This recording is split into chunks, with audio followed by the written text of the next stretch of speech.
In Argentina, just hours ahead of the legislative elections, the distribution of electoral material kicked off through a mega operative. We have more on the matter in this news brief. In Ecuador, a new act of violence was registered in the penitentiary of Guayaquil as a new chapter of prison violence in the Central American nation in 2021.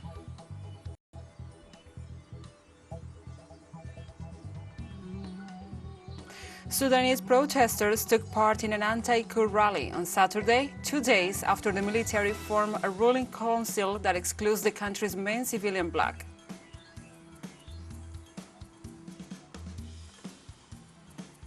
From the headquarters of Telesur English in Havana, Cuba, this is From the South. I'm your anchor, Gladys Quesada.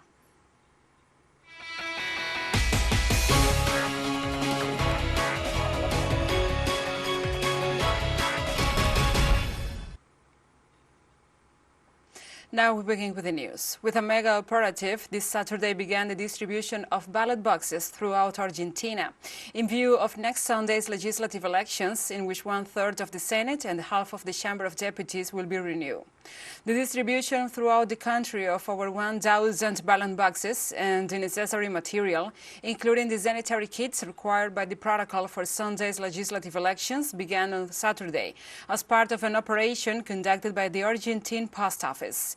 The delivery of all the ballot boxes is expected to be completed in the last hours of Saturday, according to the established deadlines. The structure for the custody and surveillance of the general elections is made up of over 90,000 troops, over 4,000 land vehicles, a Hercules C-130 aircraft, 12 helicopters, 10 boats, all-terrain vehicles for difficult-to-access areas, and a mule carriage to transport the ballot boxes in the mountainous regions of the country.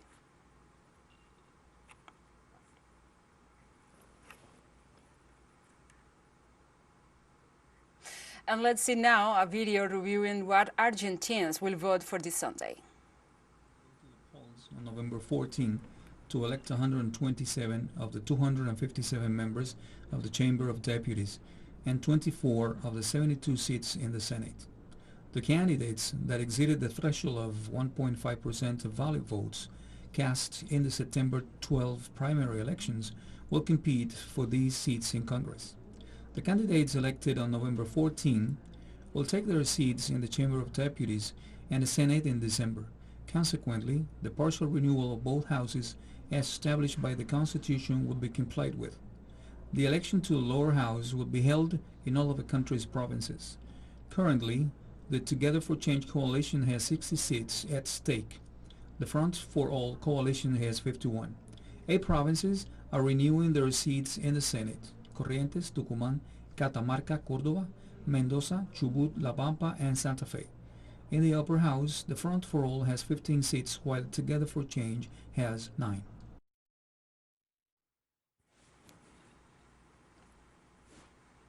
And this Saturday, Ecuador's prosecutor's office raised to 68 the number of dead in a new riot in a prison in the Ecuadorian port of Guayaquil.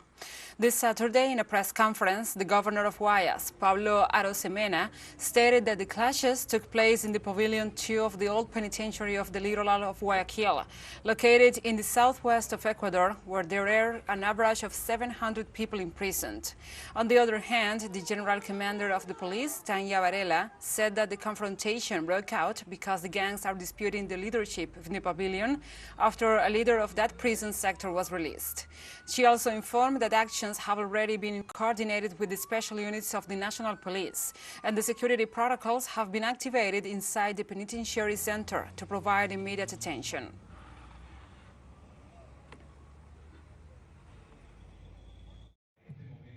At this moment, from the information we have, 58 inmates have died and 12 inmates are injured and receiving medical support. After more than a month of blockade to the old terminals, illegal Haitian gangs announced this Friday a ceasefire that will allow the supply of fuel to hospitals, gas stations, schools and institutions. The leader of the G9 Federation and Allies, Elias Barbecue, confirmed on Friday that his gang is starting a 1-week suspension of the sustained blockades that prevented the distribution of fuels in the Caribbean nation. The allowance will last until November 18th, when the 218th anniversary of the Battle of Vertières is celebrated and which led to a Haitian independence. According to him, the measures obey a resolution of the self-called Revolutionary Force with the objective of getting Haiti out of poverty.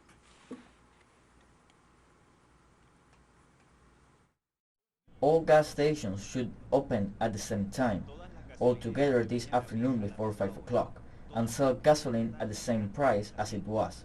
Hospitals, companies, schools, universities, embassies should be able to buy fuel at the gas station without any problem this afternoon. And we'll be right back after this very short break, so don't go away.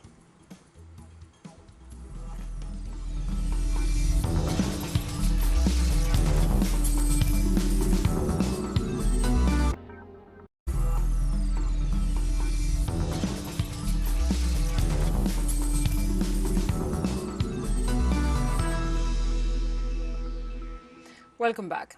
Polish police reported that the body of a young Syrian man has been found in the woods near the border with Belarus, the latest victim in a political standoff at the European Union's eastern border. Authorities said the body was found near the village of Wolka Tereshkowash. The exact cause of death was not being determined, although it was confirmed the young man was in his 20s. The recent fatality raised the human toll of at least 9 reported victims, as people arriving in Belarus are stranded next to the Polish border, facing freezing temperatures. Many of the asylum seekers are refugees from Syria, Iraq, or elsewhere in the Middle East, seeking to flee conflict and hopelessness for the prospect of a better life in Europe.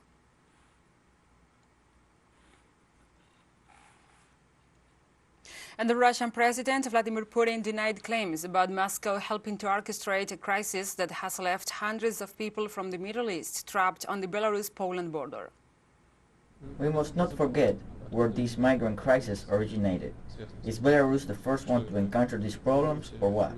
No, these issues have been created by the Western countries themselves, including the European countries. Bulgaria goes to the polls on November 14th to elect a new parliament amidst virus surge.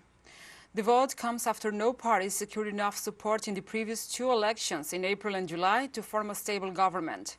Their task this time will be not only to break the political deadlock that has badly hurt the economy of the European Union's poorest country, but also to elect a new president. More than 6.7 million Bulgarians are eligible to vote, but pollsters expect many of them to stay at home because of growing concern over a new deadly COVID-19 wave with soaring infections and fatalities.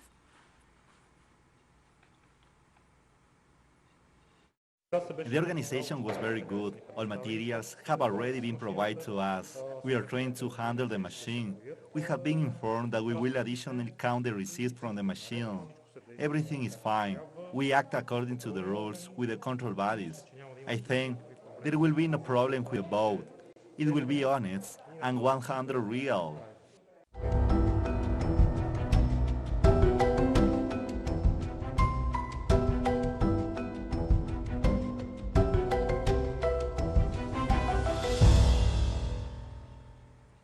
Now we address other topics, and from Glasgow, our special correspondents Ian Bruce and Sabrina Fernandez brings us more details on developments at the COP26 summit.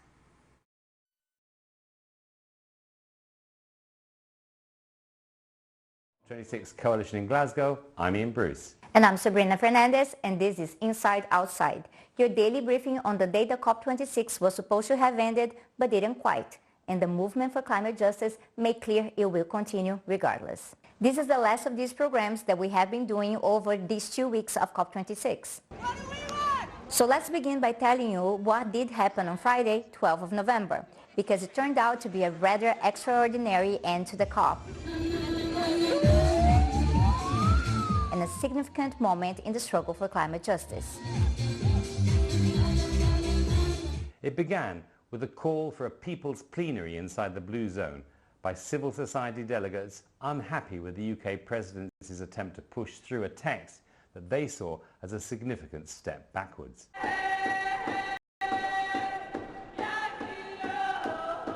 One by one, representatives from each of the officially recognized constituencies, indigenous, women, peasants, youth and so on, got up to condemn the organization of this COP and its conclusions. 750 people packed out one of the two main halls in the COP venue. Several hundred more had to wait outside. When the speeches were finished, the walkout began. The delegates inside the room were joined by those waiting at the door, about 1,000 in all, and began to parade through the length of the venue. They followed red ribbons to symbolize the red lines crossed by government negotiators.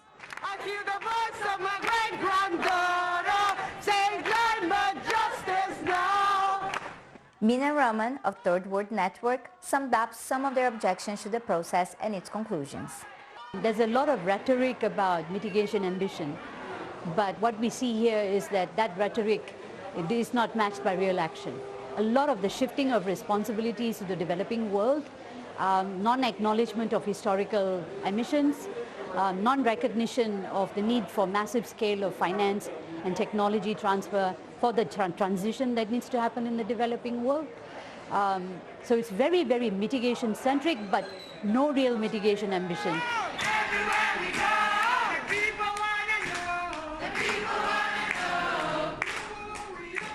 The way the current text is, the Paris Agreement, however little it is being even whittled more away, because there's a refusal to acknowledge equity and the principle of common but differentiated responsibility. That means you actually have to do much more and not net zero by 2050. That is total bullshit. I'm sorry I have to use this because it's total bullshit, because there is no more space in terms of the carbon budget for the rich world to continue to use the remaining atmospheric space. When the parade came out of the blue zone security perimeter, there was a symbolic encounter. With indigenous delegates at the head, the walkout met up with the climate justice activists protesting on the outside, with Fridays for Future, Extinction Rebellion, and the many components of the COP26 coalition. Together, they held an impromptu rally. And from our point of view as indigenous people, we are inseparable from the land. And today, we, the people, had a conference of the peoples inside, rejecting the outcome of the conference of the polluters, saying we want climate injustice. We will not accept an outcome here that is a suicide pact for the poorest and most vulnerable in the world. Alok Sharma, the president of this COP on behalf of the UK government, did not close the conference on time as promised. The delegations inside continued working out the details of a text that they could present as a success. But for many in the climate justice movement, those details seem to make little real difference. They previously had referred to phasing out coal, and then developing countries had said, no, we have to phase out all fossil fuels in an equitable way. Now that text reads, we want to phase out unabated coal. What the hell does that mean? The final movement assembly met to reflect on the day's walkout as a conclusion to the last 2 weeks of mobilizations and on the steps that lie ahead. And I want you to have a think about how we go back and we build climate justice coalitions. Because everything that we've done in the coalition from the very word go has been thinking about what we leave behind, not as a legacy, because we're not going anywhere, right? But about what infrastructure we continue to build each step of the way. The climate justice movement ends these 2 weeks with new energy, but a lot of work ahead. The size of the protests last weekend and Friday's powerful moment of coming together from the inside and the outside raised some important but potentially complicated strategic questions for the future of the movement. These are things we'll all need to think about over the months ahead. For the moment, we'd just like to say thanks very much for joining us over these last 2 weeks. We really do hope to see you again soon.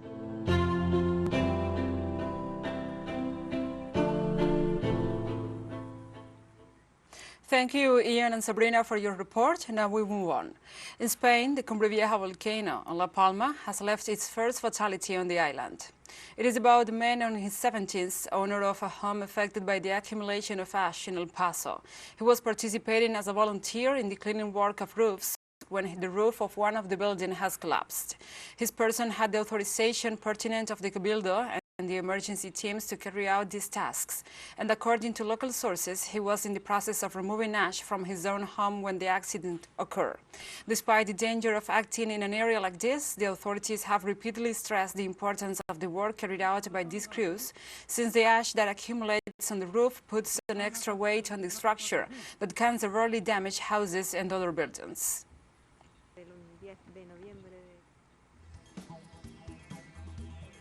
And we have more stories coming up after a final short break, so stay with us.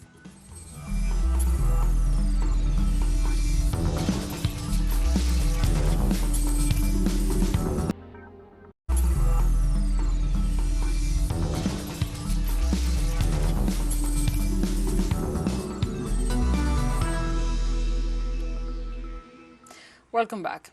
Sudanese protesters took part in an anti-coup rally on Saturday, 2 days after the military formed a ruling council that excludes the country's main civilian bloc. The pro-democracy protesters came nearly 3 weeks after top General Abdel Fattah al-Burhan ousted the government, detained the civilian leadership, and declared a state of emergency.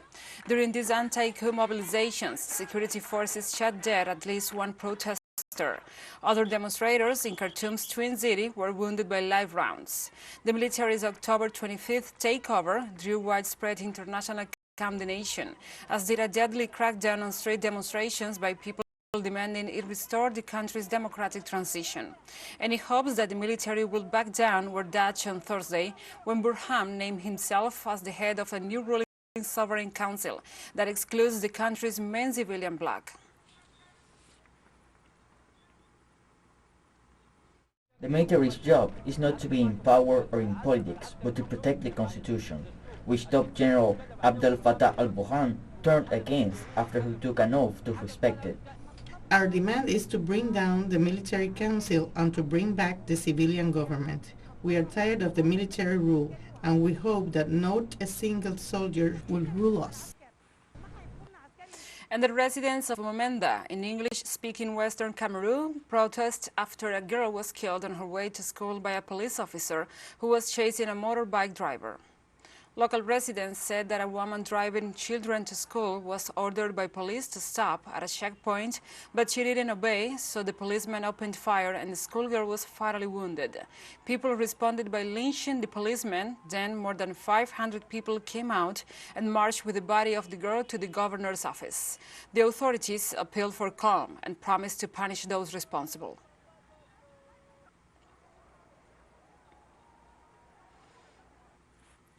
And we remain in the region. A dispute over fish exports is brewing between Kenya and Uganda, following the recent seizure of 5 Kenyan trucks carrying fish bound for the Democratic Republic of Congo. Uganda recently impounded tens of thousands of dollars worth of fish exports from Kenya. The Uganda authorities had insisted that the goods on the trucks were contraband and banned the transit of the exports to the Democratic Republic of Congo. The owners are seeking intervention from leaders of both countries, while their trucks loaded with fish have been parked at the Ugandan border for close to 3 weeks. Fish is one of Uganda's top foreign exchange earners. The government believes stamping out illegal trade in immature fish could help boost exports. But economic analysts argue that the current standoff with Kenyan traders could strain trade relations between the two countries.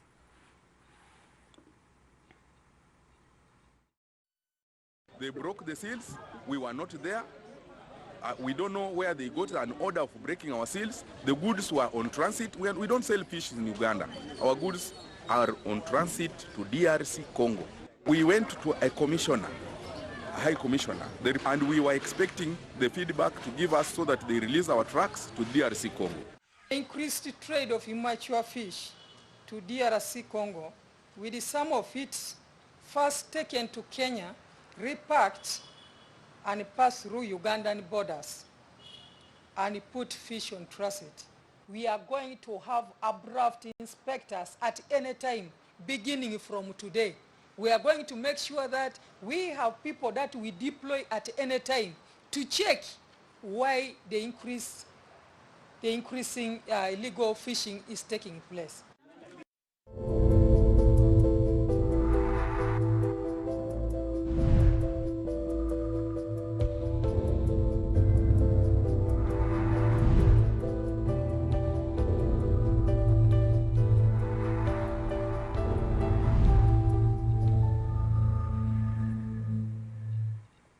Now we address other topics. Europe once again becomes the pandemic epicenter for COVID-19, with a big jump in the number of fatalities recorded compared to last week. According to the World Health Organization, the 27,000 new deaths recorded during the week in Europe mark a weekly jump of 10%, a figure that represents more than half of the COVID-related fatalities worldwide last week. In addition, they report that some countries where vaccination rates had reached a high level still experienced an increase of 10% or more in cases the last week, with the highest numbers coming from Bulgaria, Hungary, the Czech Republic and Romania. They warn that vaccines cannot replace other prevention measures and call on these countries to take response measures according to their actual conditions.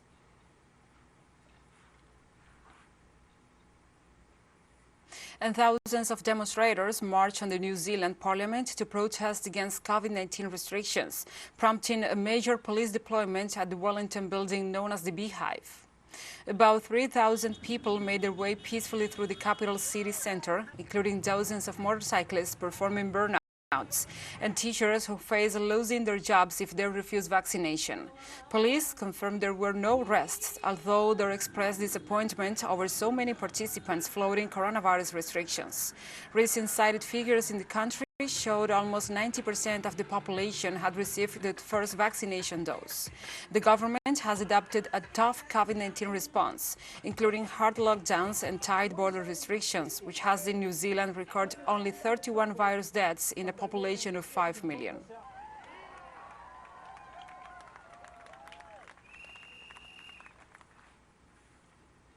On Friday, a U.S. appeals court blocked President Joe Biden's executive order ruling that companies must ensure that their employees are fully vaccinated against COVID-19. The decision was made by Judge Kurt Engelhardt, who has considered that the order issued by the Occupational Health and Safety Administration is a bit complex, since it does not differentiate between business or work areas.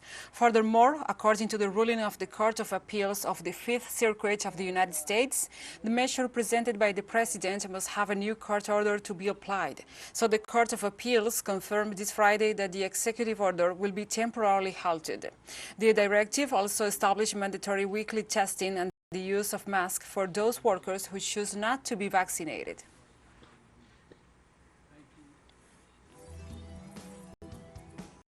And we have come to the end of this news brief. But remember, you can find these and many other stories on our website at telesurenglish.net.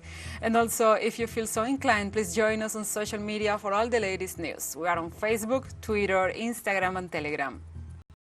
For Telesur English, I'm Gladys Quesada. Thank you for watching.